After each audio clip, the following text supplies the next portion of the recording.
Kyle, the host of The Garage. If you have stumbled...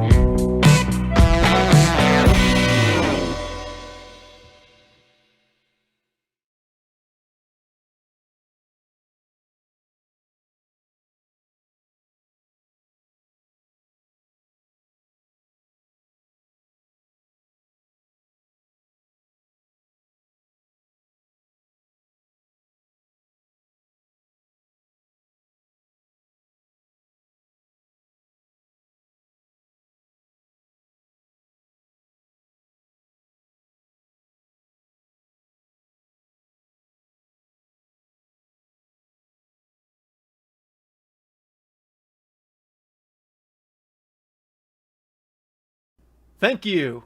Good looking out. Appreciate that. Appreciate that. I had my microphone muted. What's going on, everybody? Welcome back to the garage. Just a random impromptu. We haven't done one of these in a while. I didn't do the live show on Thursday because I hurt my back, and I'm still hurt. I'll be honest with you. I did go down to the garage today and worked a little bit. I needed to line the pulleys on the Nova because, as I said, during first start it actually smoked the alternator belt, and it was quite a ways off. You know, I ended up having to shim that thing out like a quarter of an inch or so, and the power steering really wasn't having much of an issue, but I shimmed it out like one washer to get that thing dialed in. Ugh.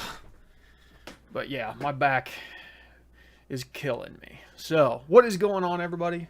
Brandon asked, how is the XLR? The XLR is good. I actually have a new MAF sensor to swap out on it. I have not gotten it out in a while, mainly just because, as I said, we've been working on the Nova. Whenever the Nova gets up and running, we'll bring it back, swap the MAF sensor out, because that's what we're getting the last DTC on, and then ABTDU rock and roll. Then we need to get the Super Auto out and fix it. Tonight we are drinking Logical Conclusion by Threes Brewing. My beer connoisseur down the road, Chaz, suggested this one. It's from his neck of the woods, and I've been pretty happy with them so far. So if you can find them, check them out. Good beers, good beers. Oh yeah. Good stuff. So, what else is new? Well, not a whole lot, to be honest with you. Came for the XLR, stayed for the tunes. How do you fix the OnStar on the Cadillac XLR? Daniel, what's wrong with the OnStar? It is a separate module. What's going on, Atomic Punk? Hey, Script Mike. Hey, Chris. The other Chris. Robert H. They're sinister. Hey, Josh. Yeah, we got a lot to do on the Silverado, and I've been looking at Ford 9-inches for the Nova. We need to get that done. I got the roll cage in. I need to get Justin over to weld it in because it's got to be TIG welded, and I can't TIG weld. Hey, Rob, wow. Hey, I don't have a TIG welder, but that's not the thing. Is because of my shakes, I can't really do the TIG welder. What up, newbie?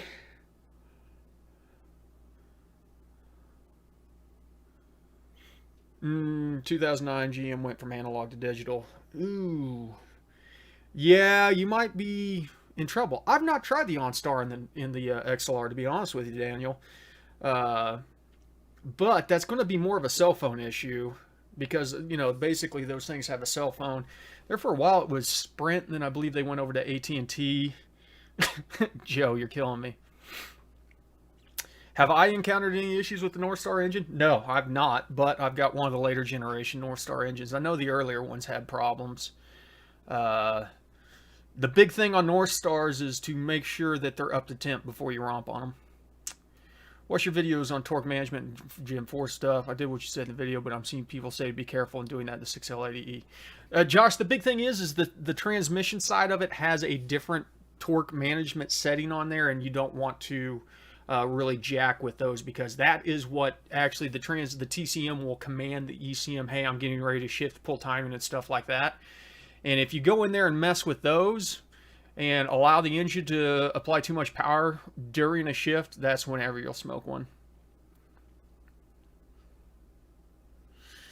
Do you have your factory navigation still? Yeah, I do. And the last time they put out a DVD, I'm pretty sure was like in 2008.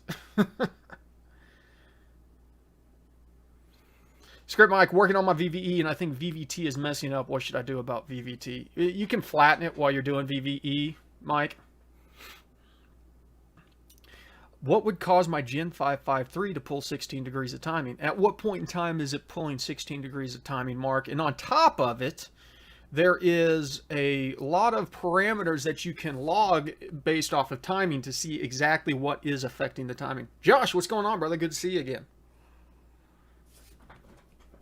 Oh, I gotta replace this stupid chair.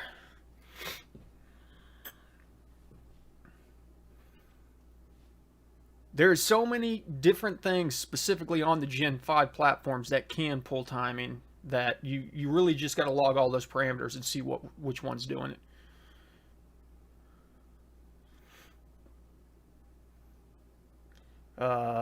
Best way to increase flow without increasing pressure in a returnless fuel system? Not really. You know, your thing is on a returnless fuel system, those things are designed with a pulse width modulated pump to maintain a set pressure, and then flow is going to be dependent on pressure versus diameter of your fuel line. Yeah, Josh, you're fine on the engine stuff. Just leave the transmission torque management alone.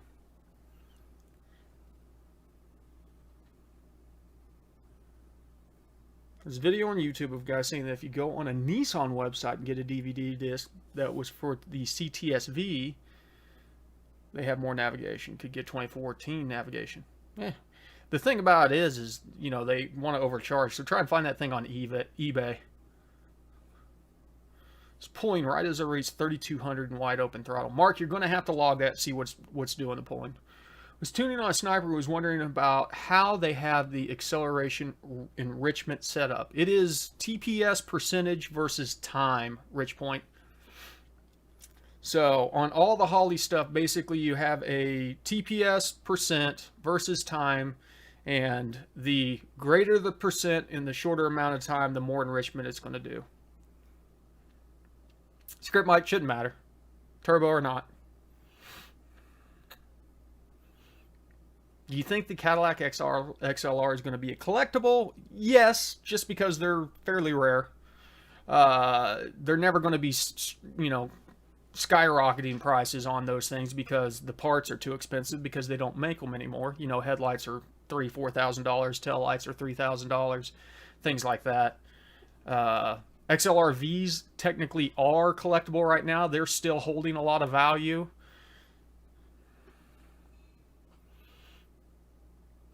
Yeah, TPS rate of change, map rate of change. All of those are going to be a percentage versus time. I was looking on your website. Is there any way to send you a tune and log for you to look over? What's the cost on that? Rockroll, that is the Patreon.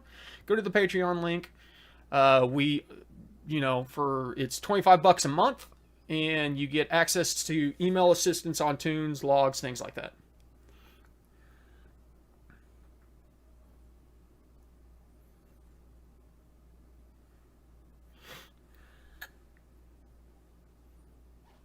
Brandon, I'll sell you my XLR.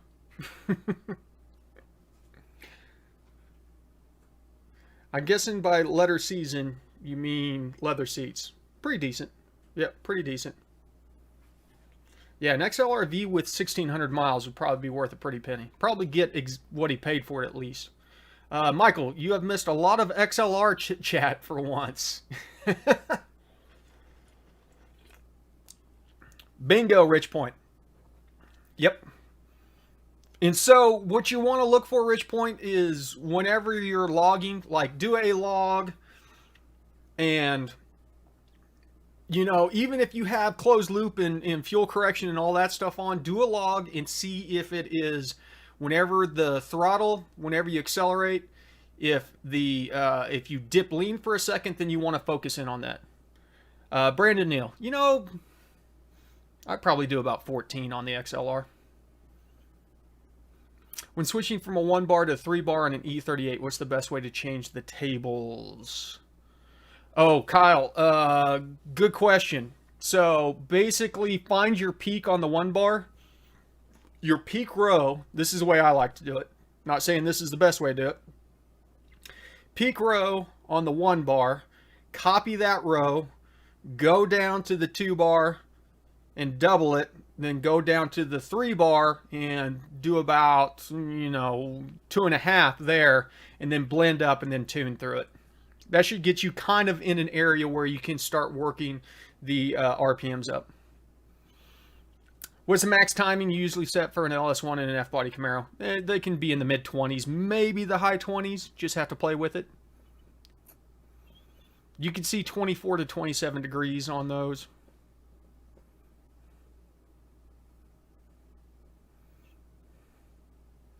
Daniel, I would not plan on anybody putting out parts for the XLR ever. There's not enough market. Never going to be enough market. They didn't produce enough cars. Just not going to be worth it.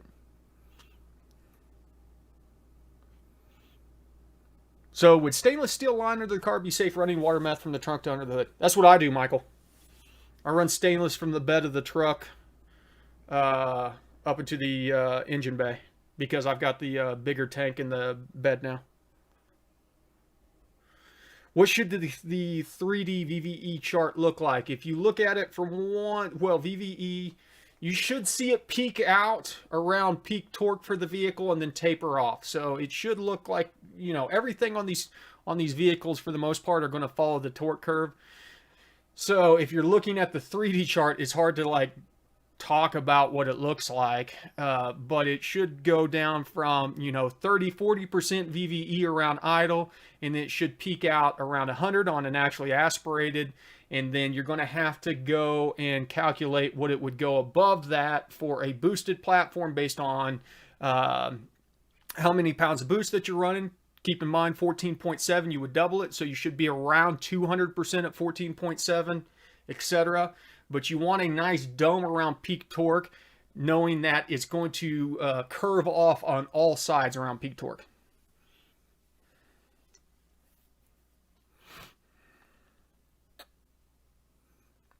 I blew up the Miata. Sean, sorry to hear that. How much will the tune differentiate if I swap everything over from an old engine to a new LQ4? Also, how bad would the tune be if I throw in a 5.3? If you go to the same to an LQ4, should be fine there because the displacement, it's all based off the displacement, will be the same. If you go over to a 5.3, you just basically need to consider that you went from like a 6 liter down to a 5.3, so everything's going to be that much percentage lower. Robert H., have you tried this GMVE math to simultaneously tune math and VVE? Robert, I did a video about 1.5 years ago on how to generate VVE tables from the math. And it worked. I literally went in, zeroed out the VVE table, verified that the truck wouldn't even start off of it, and then put it over into math mode, logged the mass airflow, and built all the math out. Said there's a whole video in which we generated a table and was able to get the truck up and running off of that. That being said, I don't like simultaneously tuning the math VVE because it actually does not work. I know there's a lot of people out there saying that it can be done, but the variations between the way that mass airflow works versus virtual or volumetric efficiency works means that there is no one-to-one. If there was, there would be no reason to have both the math and VVE, And because of that, you're going to end up having to retune the virtual volumetric efficiency anyways. So you might as well just do it right from the get-go. What ID tube do you run on the Super Auto? 3-inch. Everything's 3-inch on there. 3-inch with a lot of boost pressure. Bobby Hope, want to thank you for your videos. You're welcome, and thank you for watching. Brandon new tuning and playing with gas motors. My 8.1 range runs great. Glad to hear it, man.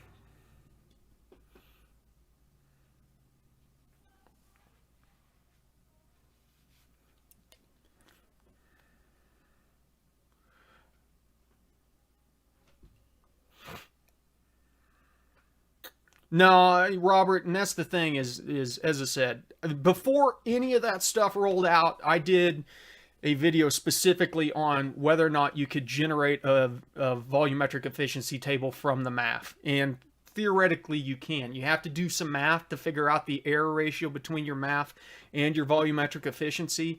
And it's going to be different for every displacement.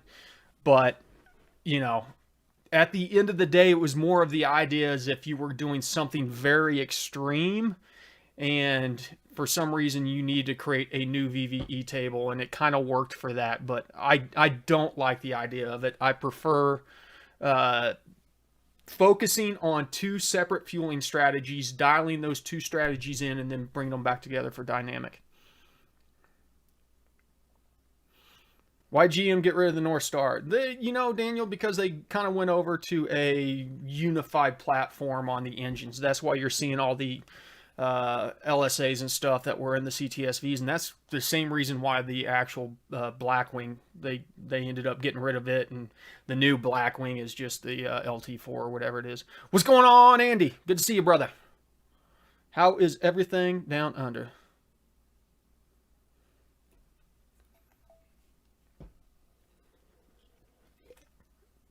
Oh, what ID2 for the Water-meth line? Hell, I don't remember. I'd have to go over to Snow Performance and see what size it is. Whatever size they sent me. Plates, nozzles, fluid, fittings, and plumbing.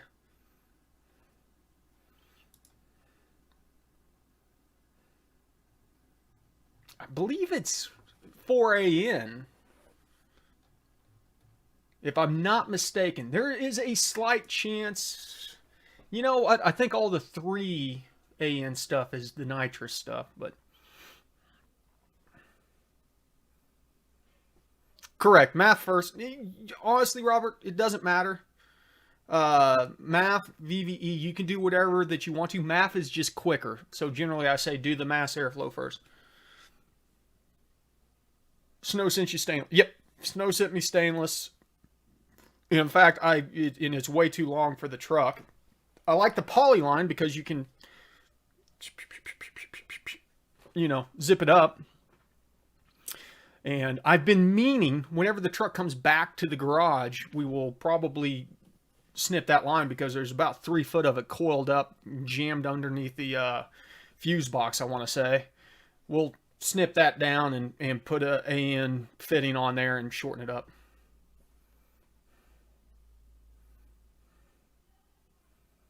Hey, Mr. Black, good to see you. It's been a while. We have not done an Impromp-tune for so long. I mean, it's been months. And literally, I was sitting downstairs and I was like, you know what? Didn't do the live show Thursday. I could barely walk Thursday. It was that bad. Like, I don't know what happened. Actually, Wednesday, we've been getting a lot of snow, so I finally got the snowblower out. Ran the snowblower. All that was fine, but I was shoveling the walkway off up to the front door, and I think it was kind of that. And so today, I went in, and as I said, I aligned the pulleys on the Nova just so I wasn't smoking belts, and then funny enough, the patch panel that I put in to replace some rusted out stuff in the back seat on the Nova, I just had the hardest time welding that thing up, and I couldn't figure out what the hell was going on. And it turns out I had the polarity wrong on my MIG welder. Just dumb. Just dumb. So I went in and started grinding on that with a flap disc and actually put in a decent bead down on it.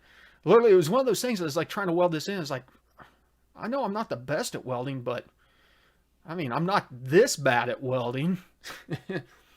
And just being hunched down, sitting on my butt with my legs kind of splayed out, welding between my legs and stuff like that, my back started aching up again. It's like, yeah, I may have pushed it a little bit too hard today. Oh, Rob, it was so bad, man. It was... I hung my head in shame. And the thing about it is, you know me, I'm never afraid to admit whenever I do something dumb, stupid, wrong, things like that. And it was just literally like, had the polarity out, and so it was just like, man, this is booger welding up so bad. Right, Boosted? But the cool thing about, you know, once I got all that sorted out, man, just laying down nice beads again. With a MIG gun, I can do a pretty decent welding job, except for apparently rear axles and Silverados that tear themselves out at the drag strip, but we're going to blame that on all the horsepower and the 3,500 RPM launch off the torque brake or trans brake. Yeah, well, getting older is part of it. I've always had lower back problems, and so I got to be very careful about, doing lifting at an angle and stuff like that. New Chevy Silverado 4500 can get battery. I have no clue, Daniel. I have no info on the new Chevy Silverado 4500. I didn't even know that they were making a 4500. Though I would love to have a Kodiak replacement. Well, the problem, Michael, is the fact that that truck has never made a true pass down the drag strip. We've blown a motor and torn an axle out of it. It has so much potential to be a ridiculously fast truck because I have no doubt in my mind the thing's making 1,000+ horsepower. So I really would like to get that thing down the strip. And so I admit I'm a little bit antsy to get the Nova out of here so I can get the truck back and get it ready, because first day that the track opens, as much as I want to take the Nova out, I really want to take the truck out and get a pass on it. I'm more anxious to get the Nova out and put it on the dyno, and then we'll swap it over to E85. I've got the Motion Raceworks AN adapter, and then I've got a set of Snake Eater 1500s coming for it. So we should be able to handle all the E85 that we want. On gas, those things are good for up to like 1,400 horsepower. Script mic, either way. You can just set the cams to 0, or you can 0 out the tables.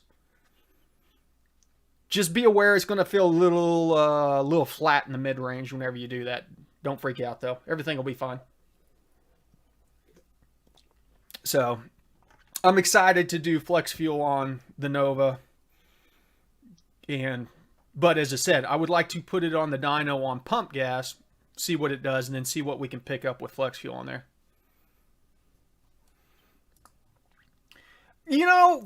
Yes, Josh, I know what you're talking about, but I think that a lot of people overcharge for injectors, and maybe it's just because I've never had an issue with injectors. I've ran freaking, cheap eBay 80 pounders and never had an issue with them. The big thing about it is, as long as you've got filtration in place that's proper and you're not, throwing gunk into them, most injectors work pretty decent. One, I do sell tunes. I do email tunes, not remote tunes. The difference being that, remote tunes, people want to remote into your laptop and make adjustments as you do stuff. You do logs, send them to me. I make adjustments, send them back, and we go through that process. But currently I am booked up for probably a month or so. Yes, she will feel like she lost power. On a dual overhead cam motor like you're running, VVT makes a huge difference.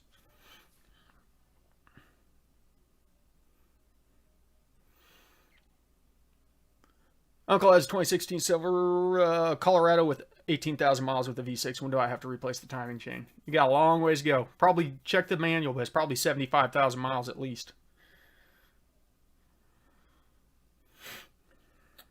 Now, Josh, I will tell you that we're putting these 1,500 Snake Eaters in on the Nova, and if one of them craps the bed, I will torch Snake Eater performance down myself.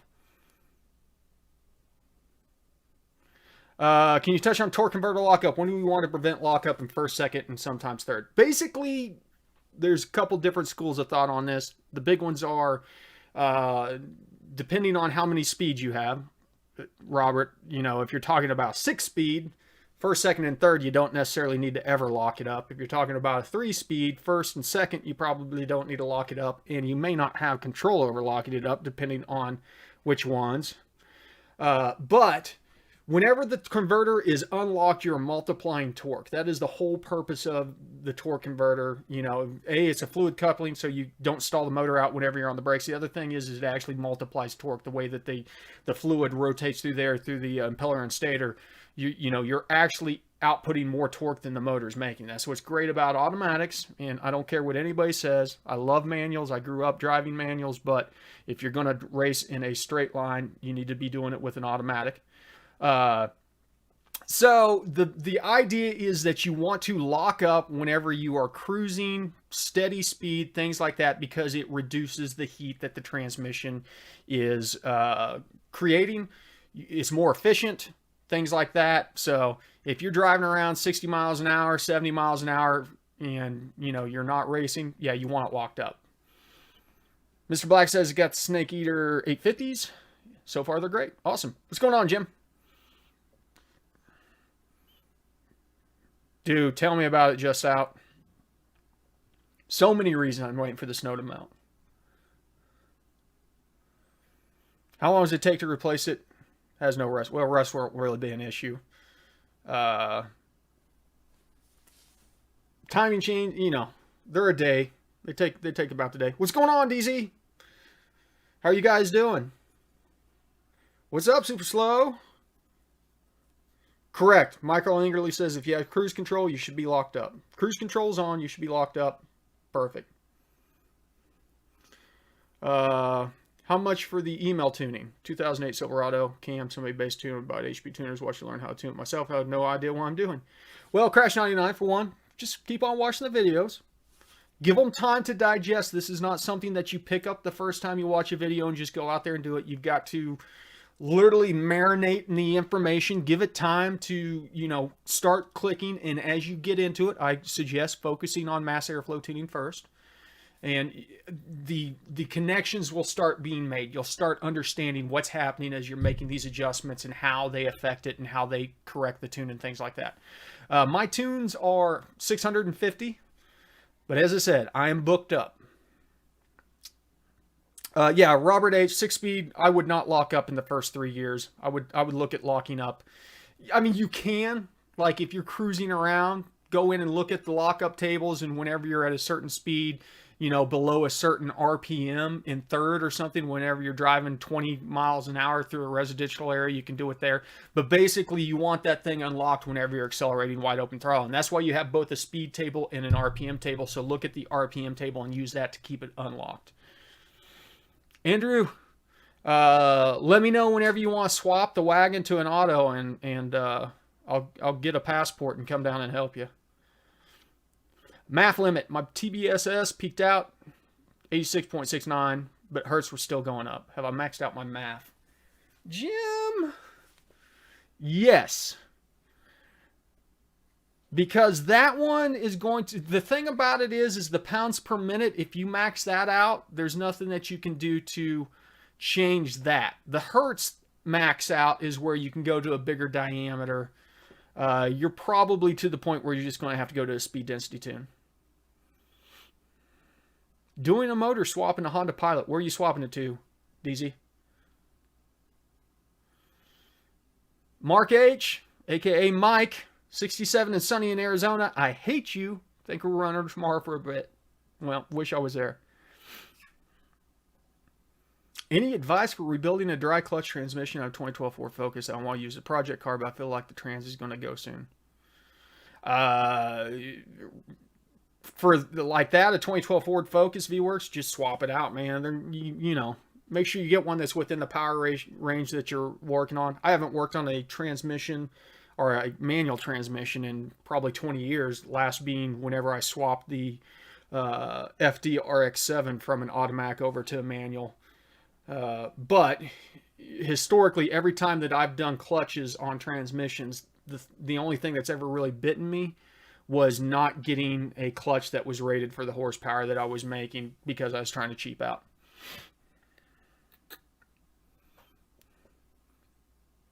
How much revisions do you do on your tunes? Michael, depending on the level of modifications, a tune can go from, I'd say the bottom side of it is going to take about 20 revisions.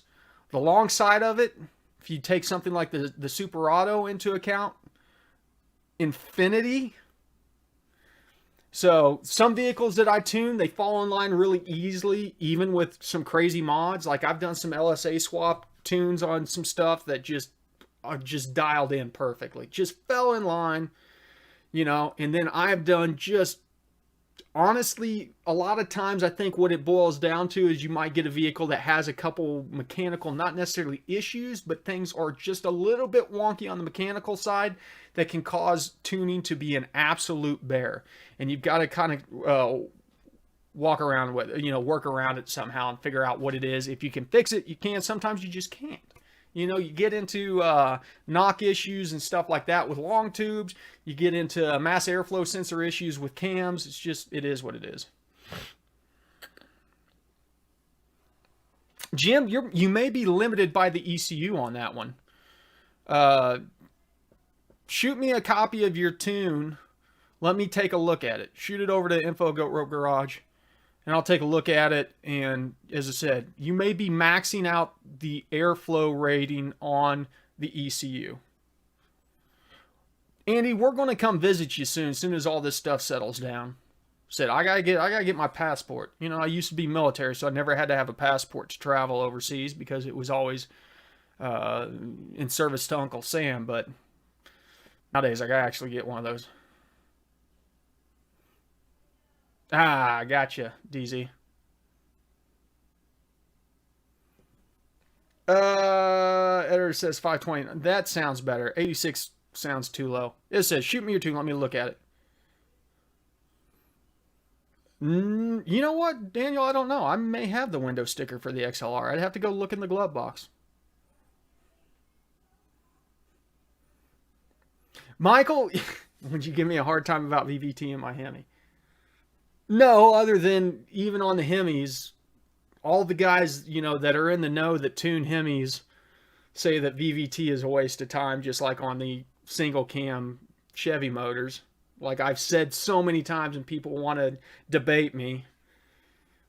And yet I go out and literally do 2 back-to-back pulls with VVT on and off, and it was actually faster with the VVT off. Hate to break it to you, on a single cam car, VVT is not there for power. It is there for emissions. That's about it. I'm not saying that, Jim. I'm saying get with me. Let's figure it out.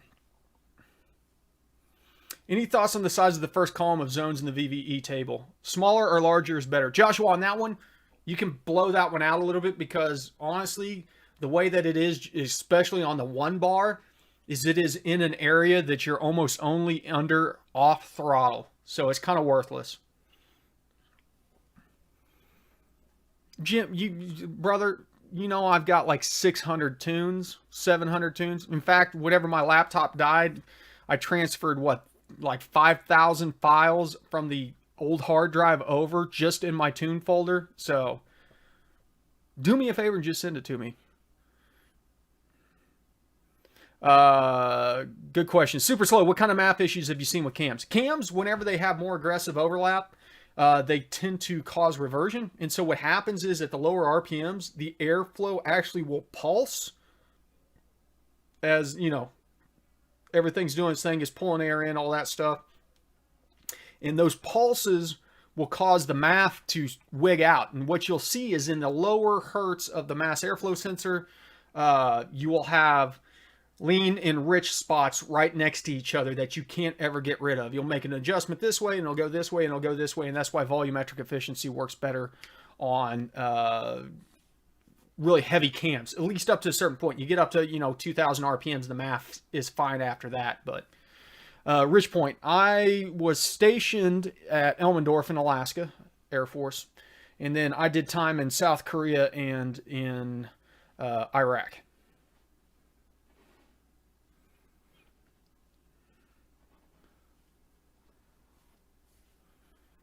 Michael Ingerly is going to ask about tune because I'm going to add Water-meth coming spring, and I don't know how to deal with that high in octane rating.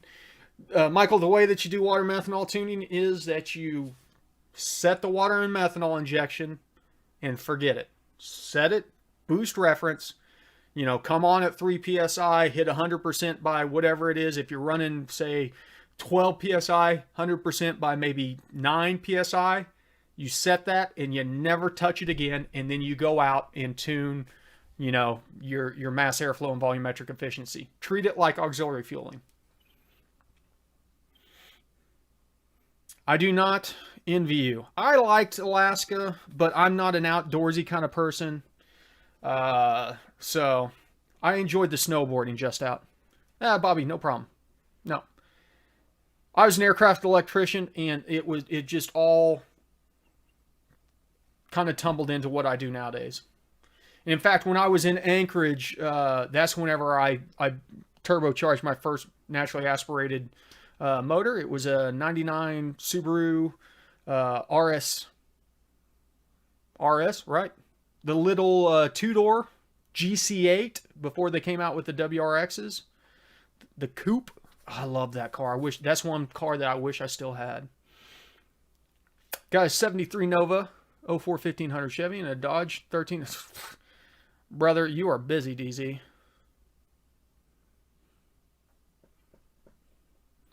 Well, Jim, you know me. I'm so twisted backwards and crazy.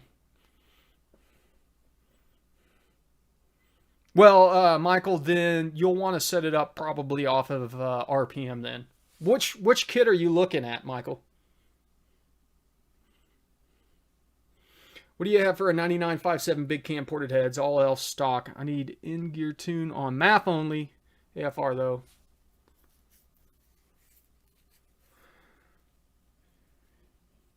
I mean, the only issue is that on a MAF only tune, you're going to have crappy idle. The thing's going to struggle whenever you come to stoplights, things like that. Joshua, that is backwards. MAF is for high RPM. MAF is for steady airflow, laminar airflow, which you have to be in the higher RPMs. So think of mass airflow as slow reacting, and so you have to have steady air changes, whereas volumetric efficiency is quick reacting. And so idle, transient, things like that are going to be volumetric efficiency. Thanks, Crash99. I appreciate that. Hey, TJ, what's going on, brother? Southern, I do tuning through email, but I'm sold out right now. Check out the website, though, goatropegarage.com. If you're interested in email tuning, shoot me and use the contact form there, and I can add you to the list. Mr. Schmidhead, the knock retard in my CTSV was bad gas, and that's why we have a low octane table, people. This is why we do not copy the high octane table to the low octane table.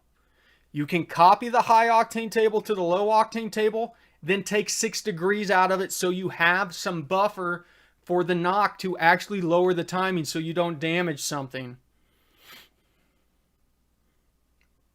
There you go. Off the injector signal. If you want, Michael, hit me up. We can look at some snow kits also. I might be able to cut you a deal on one. I have to see what they can let me sell them for. Thanks, VWorks. Listen, the thing about tuning is, unless you're boosted or running nitrous, if you're tuning naturally aspirated, bolt-on stuff like that, listen, you really got to jack some stuff up to do damage to a motor. You got to look at these guys that were doing carburetor tuning back in the day, and they were just throwing jets at it, and they weren't actually looking. They were reading plugs, stuff like that.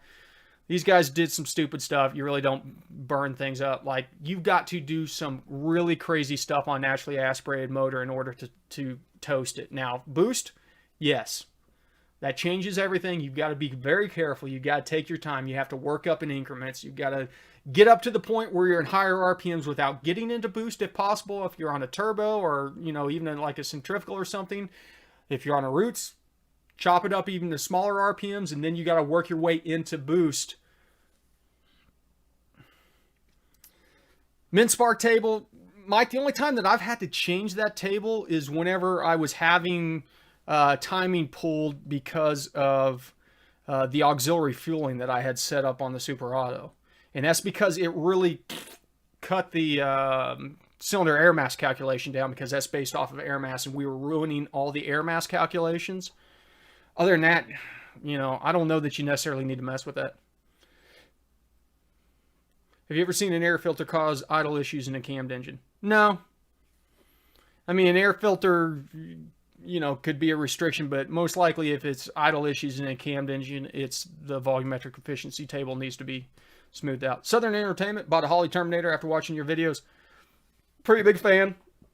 Technically, I'm, you know, just installed my second Terminator because I had the Terminator X Max on the Cadillac, which in hindsight, I don't know why I had the Max.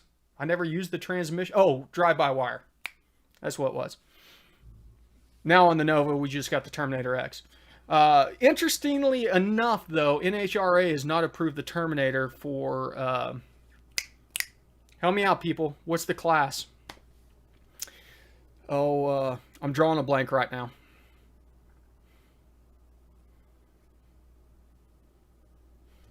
With pops or bangs? Hold on while I ban Robert H here for pops or bangs. I'm just kidding. Oh, Script Mike, I was saying that there's not really a lot of reason to change the minimum spark table. Sportsman. Thank you, Rich. Sportsman class. There's certain ECUs that are approved for Sportsman, and the HP and the EFI are the only two from Holley that are. Bracket, you can run whatever you want. As I said, Mike, on the Super Auto, I had to use the minimum spark table because of the cylinder air mass calculation getting wonky because of the auxiliary fueling, but outside of that, there's not really a reason. JDM take one. How about when you disable the engine light with HP tuners? Will the IM monitors ever be ready? I didn't tell you this, but if you disable all of them, the IM monitors will automatically be ready. But you didn't hear it from me. Rich, I don't believe there's any classes that the OEM computer isn't allowed. It is specific classes that are going to... Shut up, Alexa. There's certain classes that if you are running EFI that restrict which EFI controllers if it was not an EFI vehicle from the get-go. Nice, Southern.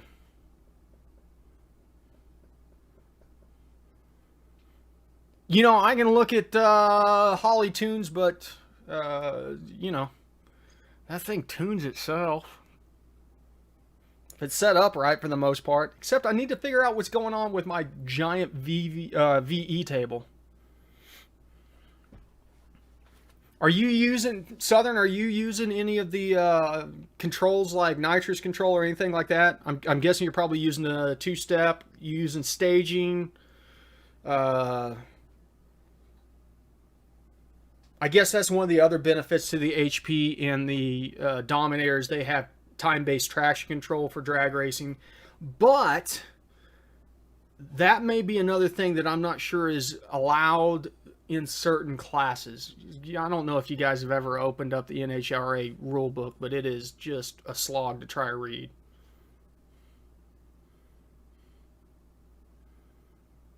Oh, Joshua, I was talking about on VVE to make it bigger, make that zone bigger. So, you know, it goes from this map, our pressure ratio, down to here.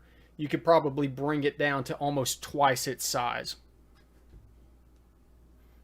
Well, you didn't have to retract your message.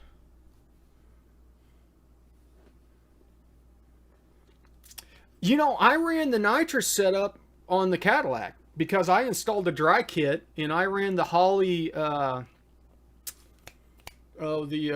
solid state relay and ran the nitrous setup. It's a little bit wonky how they have the enable, and you've got an enable box here, then you have another like enable input and stuff like that. Oh God. Mr. Schmidt had a good laugh today, and on another forum guy said his tuner told him it's 101% injector duty cycle was okay to run. Yeah. Good luck with that. You know, that's the thing about injectors. If you're above, you know, 90, everybody talks about 90. Technically, if you're above probably 85, the injector is full flow. Same ordeal on the bottom side, 15% duty cycle, you're basically off.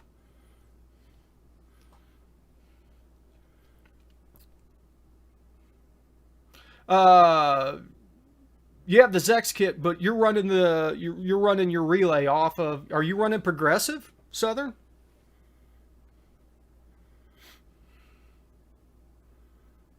Ah, I got you, Joshua. Might as well just put the line straight to the manifold. Thanks, Rockroll. Good crowd tonight. Good crowd. We got 57 viewers. A lot of good questions. I appreciate all the good questions. And I like seeing all the green names on here. We got a lot of members. I tell you what. Members. I don't know if you guys will be interested. Let me see if I can throw a video up for you real quick. We'll see what we got. See, we do a members early. Yeah. I don't have a thumbnail. This video is probably not. But this is sensor set up on the Holley Terminator. Just to show you a thanks. Early access. I set up fuel pressure and oil pressure on the Terminator the other day. And I'll walk through just kind of setting up the scaling and stuff like that. So.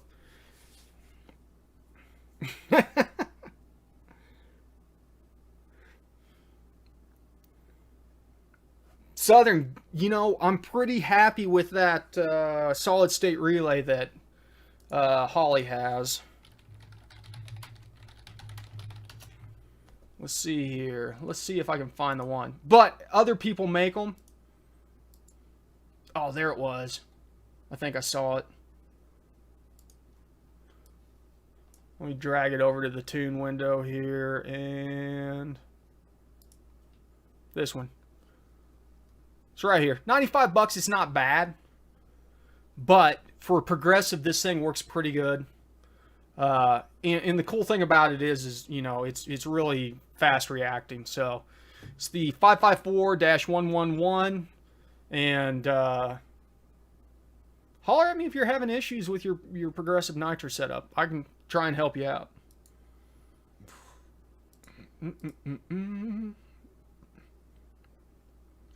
Script mic, no, I probably wouldn't worry about it. Look at your min spark table versus your high octane spark table. Just make sure there's some buffer in between the two. Well, Michael, you apparently have lapsed in your membership. You gotta pay your $2, brother. I don't know, man. I have no control over that stuff.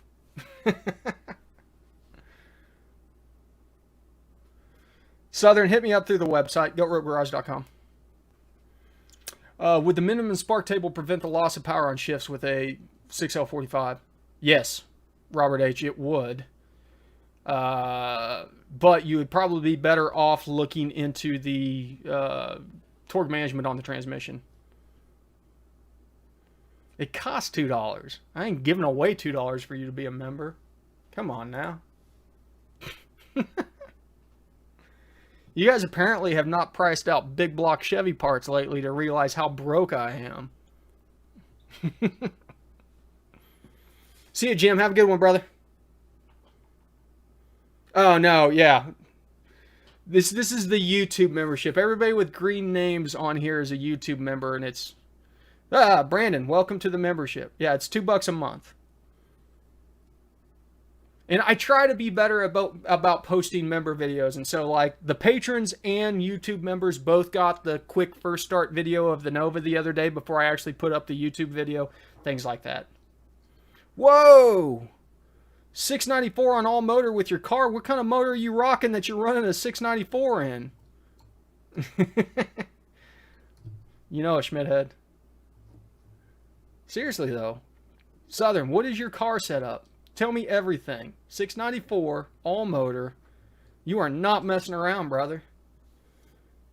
What fuel are you running? Oh, 8th. Okay.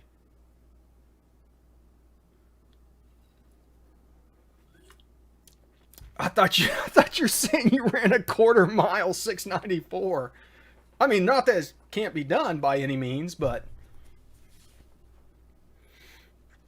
have you ever heard of idle issues with the Fast 92 manifold? You know, no. Manifolds really shouldn't cause idle issues, rock roll. The big things that cause idle issues are cams and throttle bodies.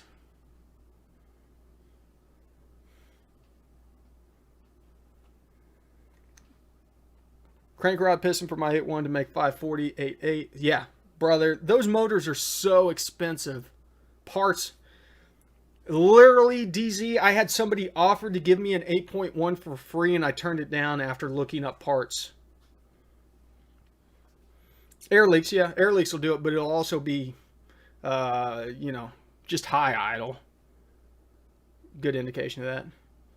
Brandon, I should probably be sipping on apple juice. But it's Saturday night, my back hurts, and so I'm taking my medicine. It is 6:54, so we're going to wrap this up at 7 Eastern, basically an hour.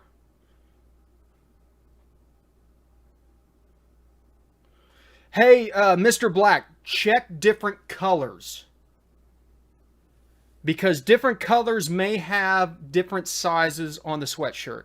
And let me know if that's not the case, because there's two different sweatshirt styles. Like the old Goat Rope Garage sweatshirt style is a little bit more like work in the garage, whereas the Smoke Monster sweatshirt is a little bit more like lounging around the house.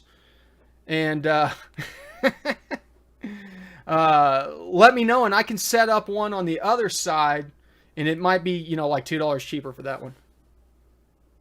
Hey, Michael. Awesome, brother. Signed up for all the Terminator info. There's going to be plenty more coming out. We're going to be setting up flex fuel on the Terminator here soon. We'll be going over to timing, tuning, stuff like that. We're just getting our toe dipped back into the Terminator now that we're running the 598. And Andy just had Pop-Tarts for Sunday brekkie. Which kind of Pop-Tarts did we send you guys, Andy? Sure thing, Josh. Yeah, Michael, next time. Sure thing, Robert. Yeah, 6 minutes. Well, 5 minutes now, and then we're signing off. The best aftermarket LS setup, perfectly plug and play for the swap on A87 Silverado. Ooh.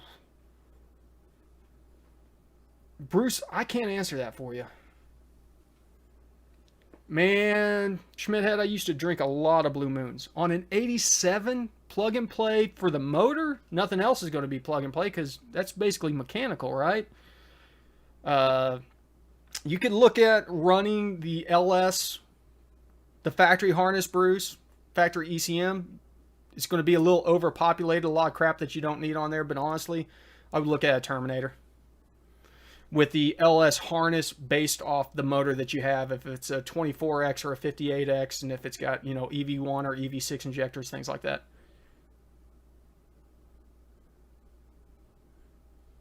All the videos I've seen, you ever tune a Dodge? No, I have not, Mike, even though one of my best friends has a Dodge Challenger, whatever the two-door one is. I can't even keep those things straight. He's got one of the new styles. Yeah. The 5.7 Hemi. We'll be tuning on it here soon. In fact, he's got the ECM. He's got HP tuners, all that stuff. You know, we're doing a head. We're doing a cam. Maybe long tubes. I can't remember what all mods. I don't remember if he got heads, but we're going to be doing mods on that, and we'll video all that stuff, do the tuning and stuff. Okay, 99 Trans Am, 5.7 LS1, 227cc heads, MS4 cam, 42-pound injectors, cold air intake, power glide, 9-inch rear end, 513 gears. That's aggressive. Ah, yeah, the s'mores. Hey, Andy, did you guys try the Twinkies out yet? Dude, Tom Brady could win a football game by himself.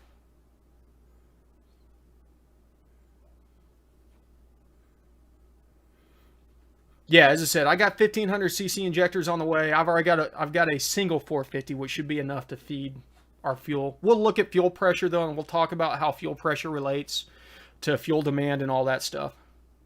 You too, Marcelino.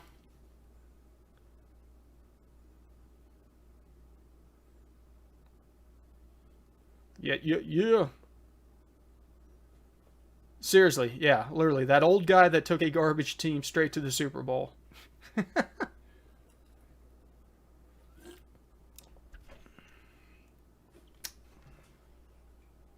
What's that?